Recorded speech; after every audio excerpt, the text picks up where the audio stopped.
नाम से पहचान करो, निर्जला। कितनी सुंदर नाम। अब नाम इतना सुंदर है तो एकादशी कितनी सुंदर होगी। अब एकादशी इतनी सुंदर होगी तो जिस दिन तुम व्रत करोगी एकादशी का तो तुम कितनी सुंदर होगी। मतलब भगवान कितने प्रेम से स्वीकारेगा कि इसका हृदय कितना सुंदर है।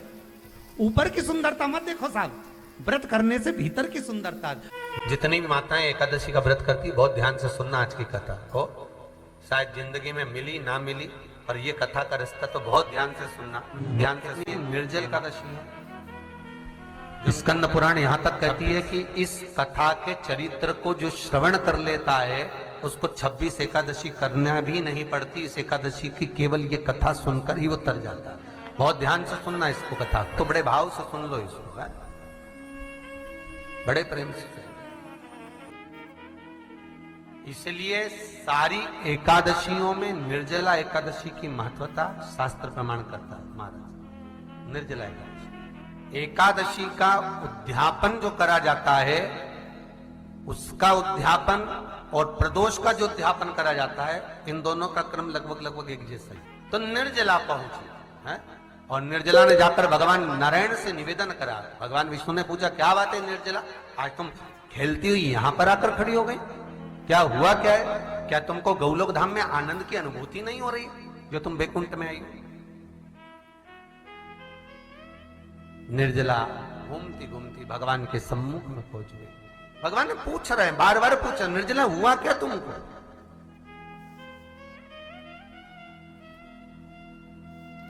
ए निर्जला, ए एकादशी, हुआ क्या है तुमको? क्या कारण है तुम्हारे यहां आने का, वैकुंठ पहुंचने का? बहुत ध्यान देना महाराज। शास्त्र कहता है सोमवार, मंगलवार, बुधवार, गुरुवार, शुक्रवार, शनिवार, ये देवता वो देवता सबके व्रत कर लो, सारे व्रत कर लो, पर ये व्रत आपको परमात्मा के धाम तक लेकर नहीं जा सकते, क्योंकि इनका जो पुण्य है वो मृत्यु लोक में आप थोड़ा सा भी व्रत करते हैं तो पुण्य समाप्त हो जाता है। पर हिंदू धर्म के 3 व्रत ऐसे बता दिए जिन व्रतों का पुण्य समाप्त नहीं हुआ।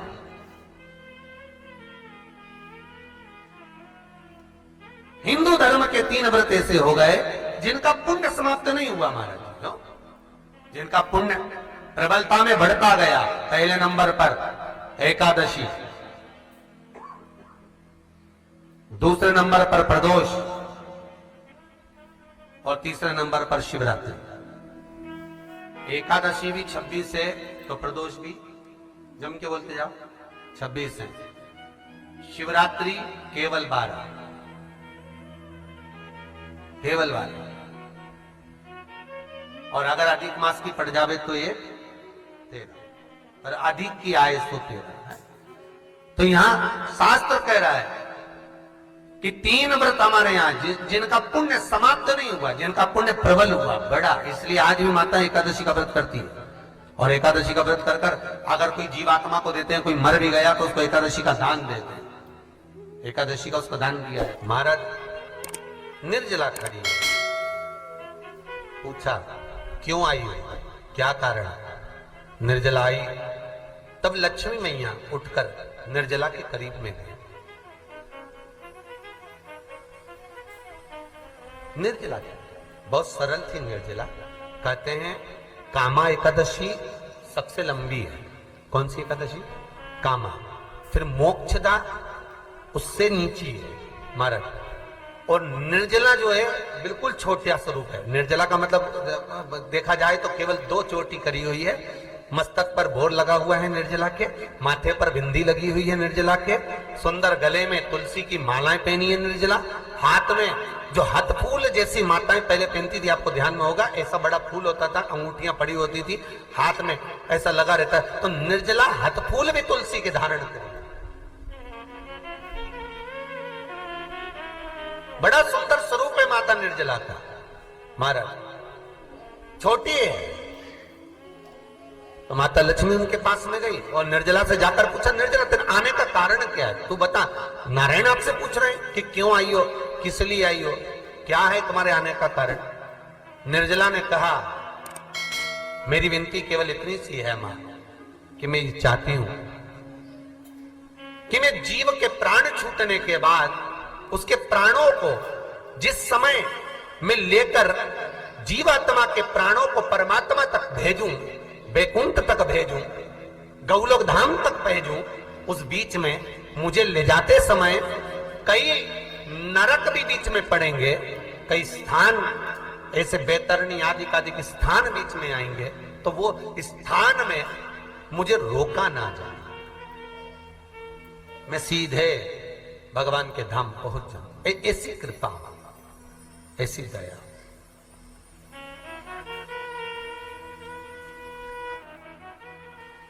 स्कंद पुराण यहां तक कहती है कि इस कथा के चरित्र को जो श्रवण कर लेता है उसको 26 एकादशी करना भी नहीं पड़ती। इस एकादशी की केवल ये कथा सुनकर ही वो तर जाता है। बहुत ध्यान से सुनना इसको, कथा को। सबसे पहला नियम एकादशी व्रत का, सबसे पहला नियम है कि आप जिस दिन व्रत करो उसके एक दिन पहले भक्ति का संचार इस हृदय में कर लो। भक्ति का संचार इस हृदय में कर लीजिए। जिस दिन आप व्रत करो, जैसे एकादशी का व्रत कर रहे हो तो दशमी के दिन शाम का समय जब आवे, रात्रि जब होने लगे, शाम का समय आवे और रात्रि का आप जब भोजन ग्रहण करो तो उस भोजन में कोई ऐसा पदार्थ ग्रहण मत करिए जिस पदार्थ के कारण आपकी एकादशी बिगड़ जाए।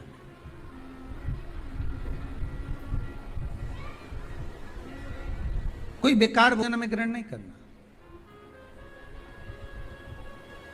श्रेष्ठ भोजन ग्रहण करिए दशमी के। और एकादशी का दूसरा नियम बहुत ध्यान से सुनिएगा। जिस दिन आपकी एकादशी का व्रत हो उस दिन प्रयास करिएगा कि अपने हाथ से किसी भी वृक्ष की कोई पत्ती टूटे ना। अपने हाथ से किसी भी वृक्ष की, पौधे की, किसी भी वृक्ष की पत्ती अपने हाथ से ना टूटे।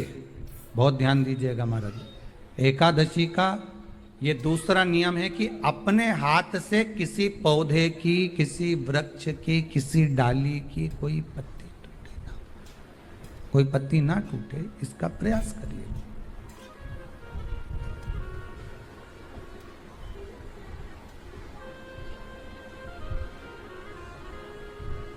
कितना सुंदर व्याख्यान कहा है, कितना सुंदर वर्णन है महाराज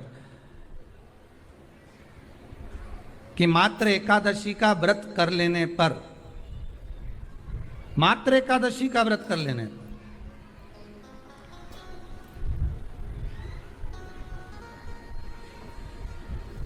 जो पूर्व में किया गया हमारा पाप कर्म है, हमने किसी जीव की हत्या करी है, हमने किसी को कष्ट प्रदान करा है, हमने किसी को अपशब्द कहा है, हमने किसी को ताने दिए, हमने किसी को आड़ा टेढ़ा कहा है, हमने किसी को गालियां दे दी है, मात्र एकादशी का व्रत ही कर लेने पर ये सारे जो दोष हैं वो समाप्त हो जाते हैं।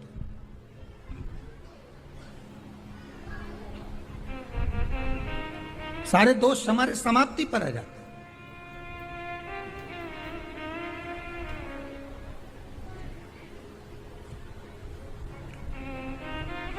अब एक विचार करिएगा थोड़ा सा अपने मन में, अपने चित्त में, अपनी वृत्ति में एक बात उतारिएगा। एक अपने मन में एक बात को उतार कर रखिएगा कि आप अपने पाप को, अपने पाप कर्म को जिस दिन छिन्न करने वाले हो, समाप्त करने वाले हो, अपने पाप को आप जिस दिन समाप्ति पर लेकर जा रहे हो, तो उसके एक दिन पहले आपको प्रसन्नता होना चाहिए कि नहीं होना चाहिए कि कल मेरा पाप कटने वाला है, कल मेरा पाप समाप्त होने वाला है,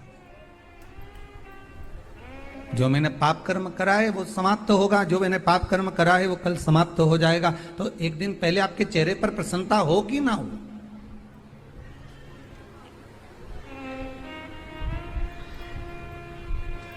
और चेहरे पर वो प्रसन्नता आपके आना चाहिए कि कल मेरा एकादशी का व्रत है, आज दशमी है, कल एकादशी का व्रत है, तो कल मेरी जब एकादशी का व्रत रहेगा तो मेरा ना जाने कितना कितना पाप, कितना कितना असत्य, कितना कितना झूठ, कितना कितना प्रपंच वो समाप्त हो जाएगा। इसमें मुझे प्रसन्नता हो, इसमें मुझे आनंदता हो।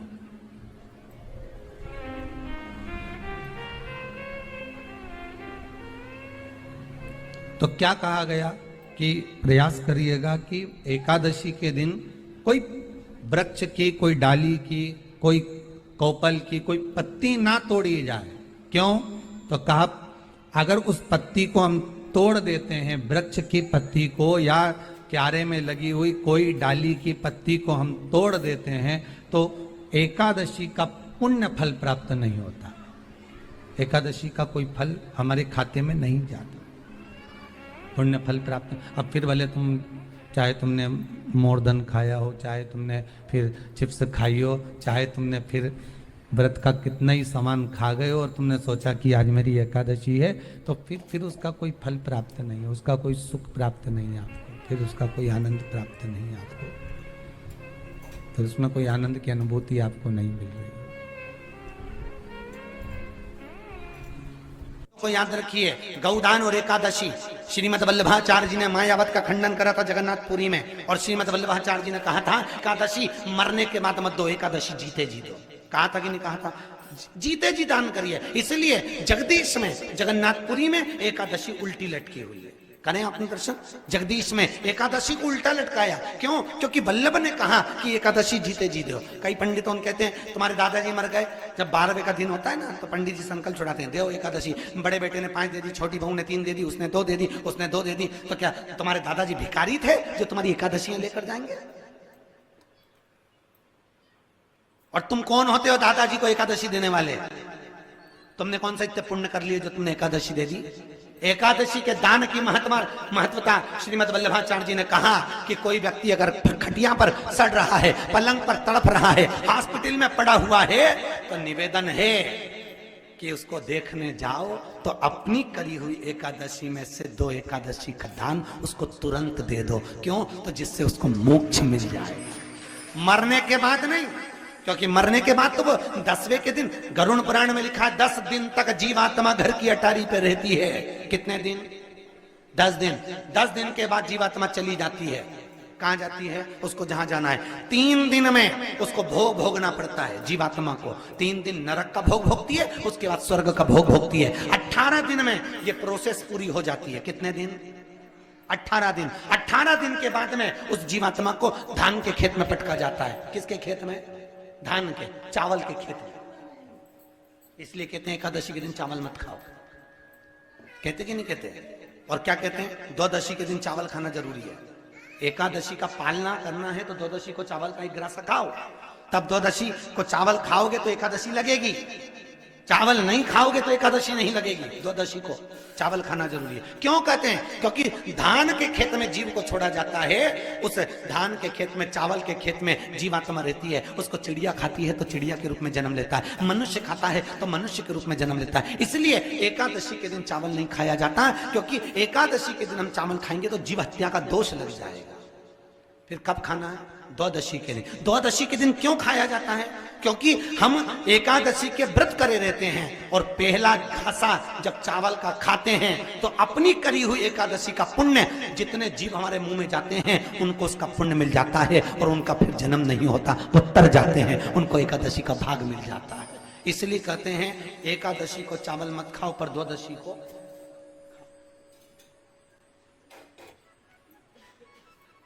खाइए। 10 दिन तक जीवात्मा है और आपने एकादशी कब दान दी? बोलो जम के। 12वें के दिन, 13वें के दिन आपने एकादशी का दान दिया। मिली उनको? अरे बोलो अच्छे से।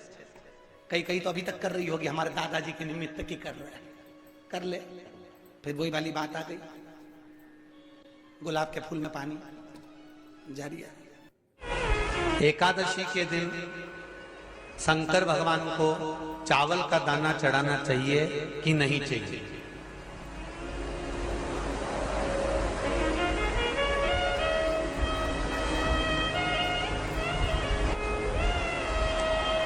बीमार व्यक्ति से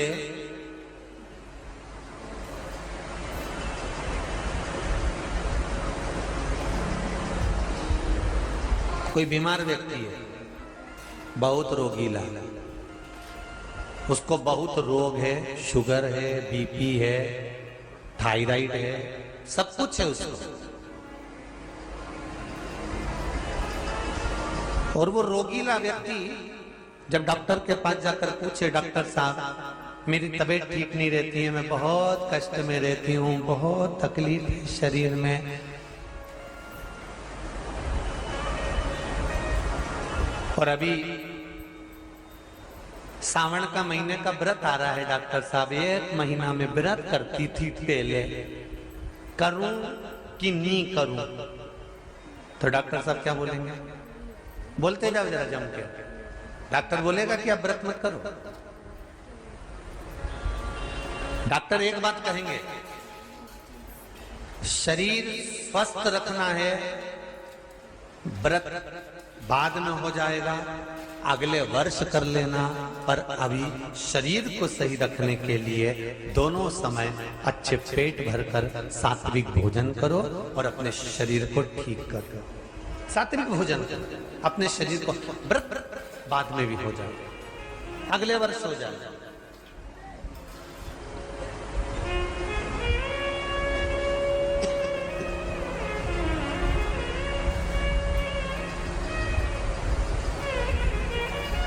अभी तुम थोड़ा सवेरे 2 बिस्कुट ले लिया करो, सुबह नाश्ता ले लिया करो, भोजन ले लिया करो, फिर दोपहर में कुछ हल्का फुल्का लेकर थोड़ी थोड़ी देर में खाते रहना चाहिए हो।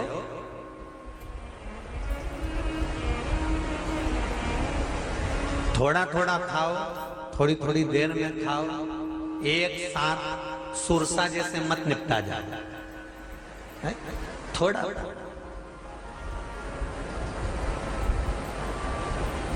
ज्यादा खाओगे और ज्यादा कमाओगे तो दूसरों को कष्ट नहीं होगा, कष्ट खुद को होगा। ज्यादा खाओगे आपाच्य हो जाएगा, रात की नींद उड़ जाएगी, शरीर में अच्छा नहीं लगेगा। ज्यादा कमाओगे, रात की नींद उड़ जाएगी, दुनिया की दृष्टि तुम पर पड़ जाएगी और तुम्हारी रातों की नींद। कमाओ भी उतना जितना खर्च कर सको और खाओ भी उतना जितना पचा सको। अति सर्वस्व वर्जक। डॉक्टर कहेंगे ये तुम्हारा व्रत जो है ना अगले साल कर लेना, इस साल मत करिए, इस साल तो आराम से भोजन वोजन करो तुम लोग, बढ़िया प्रेम से खाओ पिए। तो उसी तरह किसी ने पूछा कि चावल का दाना एकादशी पर भगवान शंकर को चढ़ा सकते, चावल का दाना शंकर जी को चढ़ाते क्यों है, पहले तो वो समझ लो। बेलपत्री का तो महत्व आपको बार बार बताया कि बेलपत्री शिव जी को क्यों चढ़ाई जाती है, कहीं रोग के लिए, कहीं बीमारी के लिए, कहीं किस कार्य के लिए, कहीं कोई कार्य के लिए, कहीं कोई कार्य के लिए। चावल का दाना अगर हम शंकर भगवान को चढ़ा रहे हैं तो क्यों चढ़ा रहे हैं, उसका कारण क्या है? चावल का दाना शिव को चढ़ाने का केवल एक कारण रहता है कि चावल को अक्षत कहते हैं।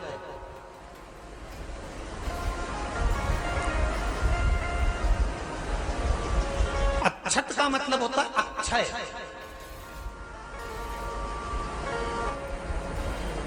उसका मतलब क्या होता है? अक्षय, जिसका कभी क्षय ना हो। जब हम भगवान शंकर को चावल का दाना चढ़ाते हैं, जैसे बहुत ध्यान दीजिएगा महाराज, बहुत समझने वाली बात है, बहुत ध्यान से।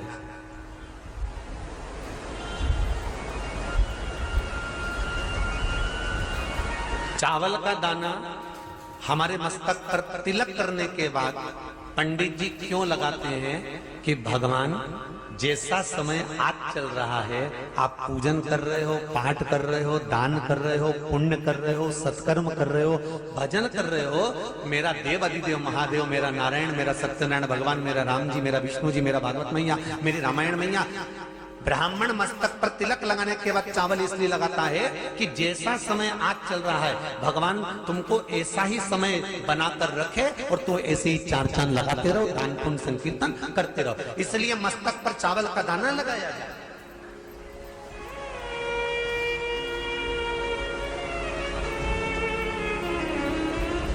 कोई मर जाता है,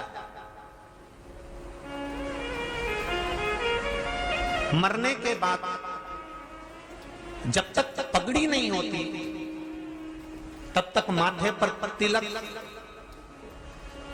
चावल का दाना लगाया जाता है।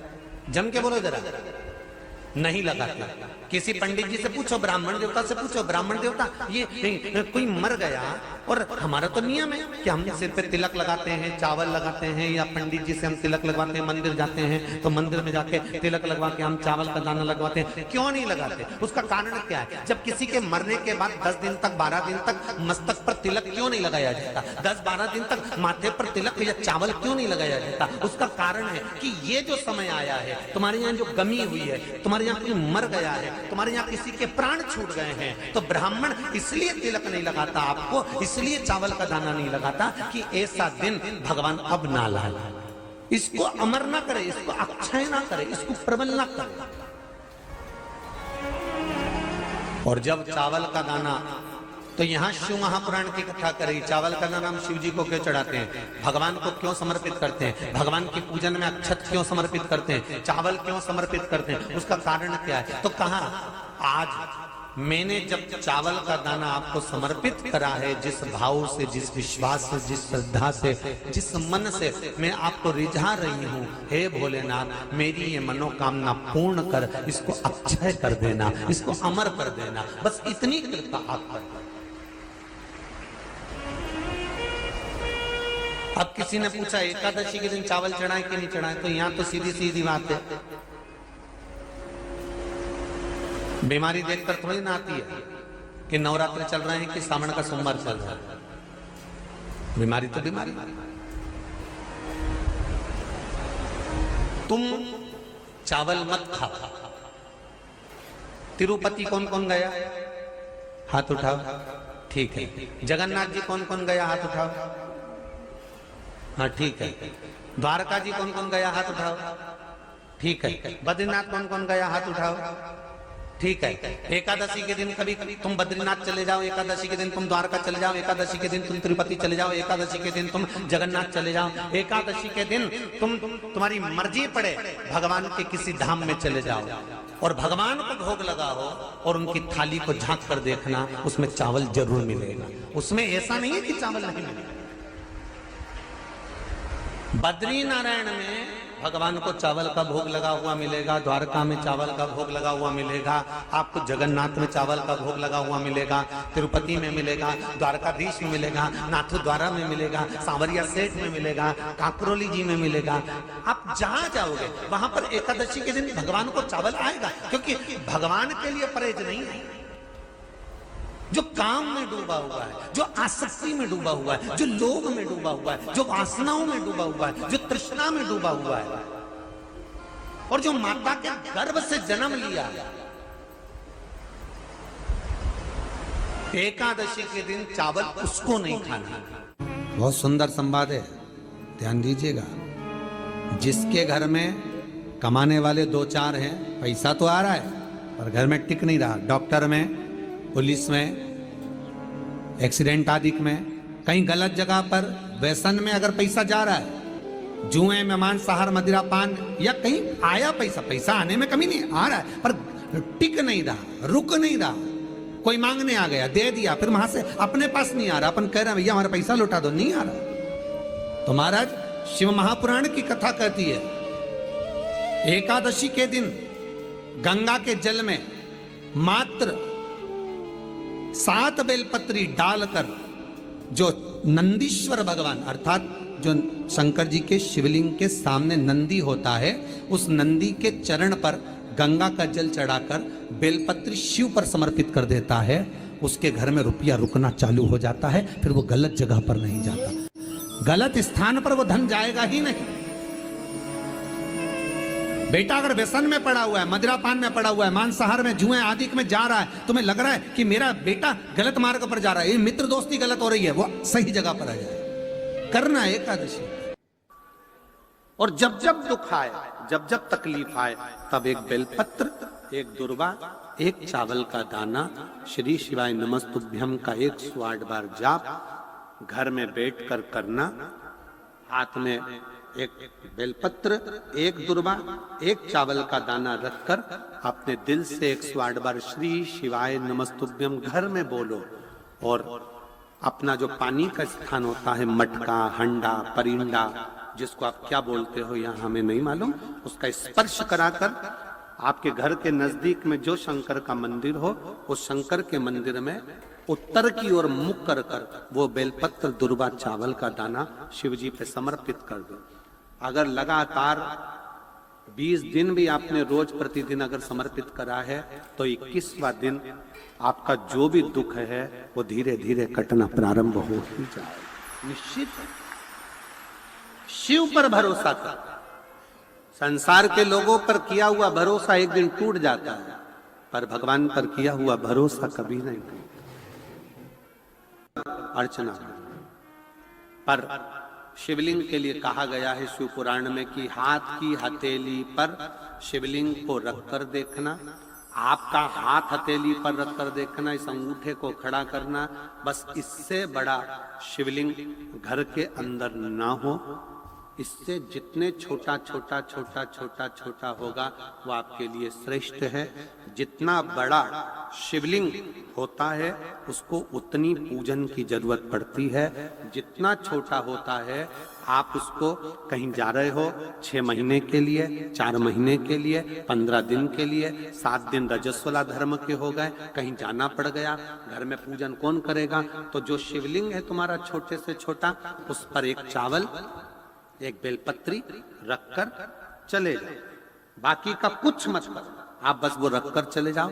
फिर 6 साल, 10 साल, 15 साल बाद भी अगर आप आओगे तो शंकर कभी बद्दुआ नहीं देंगे, शंकर दुआ ही देंगे। आपको लग रहा है कि 2 दिन के अंदर मेरा रजो धर्म आएगा, मैं रजस्वला हो जाऊंगी, मेरे मंदिर में पूजन कौन करेगा, शंकर जी को जल कौन चढ़ाएगा, शंकर जी की आराधना कौन करेगा? मैं जा रही हूं यहां से दूसरी जगह पर, 3-4 महीने में आऊंगी, घर में बहू अगर पूजन नहीं करेगी तो मेरे शंकर जी का क्या होगा? तुम्हारे घर में छोटा सा शंकर का शिवलिंग है तो उस पे एक चावल का दाना और एक बेलपत्री चढ़ाकर चले जाओ। फिर कोई हाथ भी ना लगाए चलेगा, कोई नहलाए तो ठीक, नी नहलाए तो ठीक, पूजन करे तो ठीक, नी करे तो ठीक, दिया जलाए तो ठीक, अगरबत्ती लगाए तो ठीक, नी लगाए तो ठीक, वो कभी बद्दुआ नहीं देता। शंकर घर का बाप है, वो हमेशा दुआ ही देता। शिवलिंग में भेद नहीं, छोटे से छोटा, जितना छोटा शिवलिंग होगा, शिवलिंग की आकृति जितनी छोटी होगी घर के अंदर उतना सुख देता, उतना आनंद देता। शंकर को चढ़ा सकते, चावल का दाना शंकर जी को चढ़ाते क्यों है पहले तो वो समझ। बेलपत्री का तो महत्व आपको बार बार बताया कि बेलपत्री शिव जी को क्यों चढ़ाई जाती। एकादशी के दिन शंकर भगवान को चावल का दाना चढ़ाना चाहिए कि नहीं चाहिए? किसी ने पूछा कि चावल का दाना एकादशी पर भगवान शंकर को चढ़ा सकते, चावल का दाना शंकर जी को चढ़ाते क्यों है पहले तो वो समझ। बेलपत्री का तो महत्व आपको बार बार बताया कि बेलपत्री शिव जी को क्यों चढ़ाई जाती है, कहीं रोग के लिए, कहीं बीमारी के लिए, कहीं किस कार्य के लिए, कहीं कोई कार्य के लिए, कहीं कोई कार्य के लिए। चावल का दाना अगर हम शंकर भगवान को चढ़ा रहे हैं तो क्यों चढ़ा रहे हैं, उसका कारण क्या है? चावल का दाना शिव को चढ़ाने का केवल एक कारण रहता है कि चावल को अक्षत कहते हैं। अक्षत का मतलब होता है अक्षय।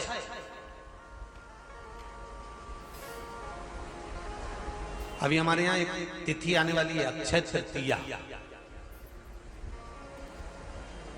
उसका मतलब क्या होता है? अक्षय, जिसका कभी क्षय ना हो। जब हम भगवान शंकर को चावल का दाना चढ़ाते हैं, जैसे बहुत ध्यान दीजिएगा महाराज, बहुत समझने वाली बात है, बहुत ध्यान से।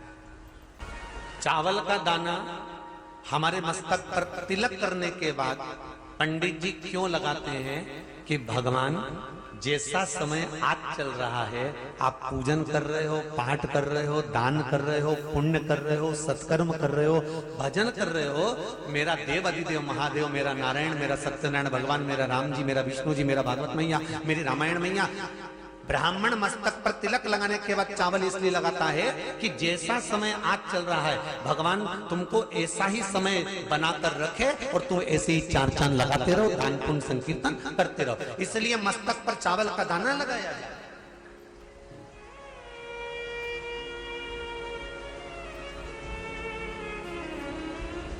कोई मर जाता है, मरने के बाद जब तक पगड़ी नहीं होती तब तक माथे पर तिलक, चावल का दाना लगाया जाता है। जम के बोलो जरा, नहीं लगाते। किसी पंडित जी से पूछो, ब्राह्मण देवता से पूछो, ब्राह्मण देवता ये कोई मर गया और हमारा तो नियम है कि हम सिर पे तिलक लगाते हैं, चावल लगाते हैं, या पंडित जी से हम तिलक लगवाते हैं, मंदिर जाते हैं तो मंदिर में जाके तिलक लगवा के हम चावल का दाना लगवाते हैं। क्यों नहीं लगाते? उसका कारण क्या है? जब किसी के मरने के बाद 10 दिन तक 12 दिन तक मस्तक पर तिलक क्यों नहीं लगाया जाता? 10-12 दिन तक माथे पर तिलक या चावल क्यों नहीं लगाया जाता? उसका कारण है कि ये जो समय आया है, तुम्हारे यहाँ जो गमी हुई है, तुम्हारे यहाँ कोई मर गया है, तुम्हारे यहाँ किसी के प्राण छूट गए हैं, तो ब्राह्मण इसलिए तिलक नहीं लगाता आपको, इसलिए चावल का दाना नहीं लगाता कि ऐसा दिन भगवान अब ना लाए, इसको अमर ना करे, इसको अक्षय ना करे, इसको प्रबल ना करे।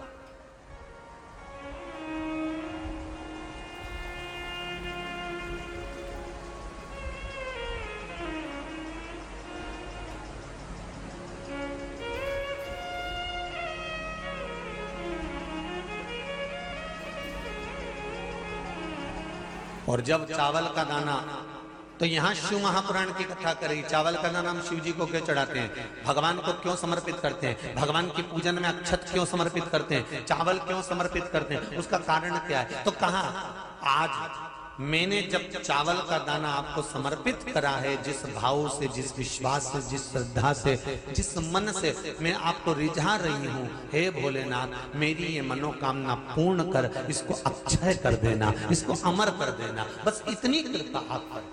किसी ने पूछा एकादशी के दिन चावल चढ़ाए कि नहीं चढ़ाए, तो यहां तो सीधी सीधी बात है, बीमारी देखकर थोड़ी ना आती है कि नवरात्र चल रहे हैं कि सावन का सोमवार चल रहा है, बीमारी तो बीमारी। तुम चावल मत खाओ। तिरुपति कौन कौन गया? हाथ उठाओ। ठीक है। जगन्नाथ जी कौन कौन गया? हाथ उठाओ। हाँ ठीक है। द्वारका जी कौन कौन गया? हाथ उठाओ। ठीक है। बद्रीनाथ कौन कौन गया? हाथ उठाओ। ठीक है। एकादशी के दिन कभी तुम बद्रीनाथ चले जाओ, एकादशी के दिन तुम द्वारका चले जाओ, एकादशी के दिन तुम तिरुपति चले जाओ, एकादशी के दिन तुम जगन्नाथ चले जाओ, एकादशी के दिन तुम्हारी मर्जी पड़े भगवान के किसी धाम में चले जाओ और भगवान को भोग लगाओ और उनकी थाली को झांक कर देखना, उसमें चावल जरूर मिलेगा। उसमें ऐसा नहीं है कि चावल नहीं मिलेगा।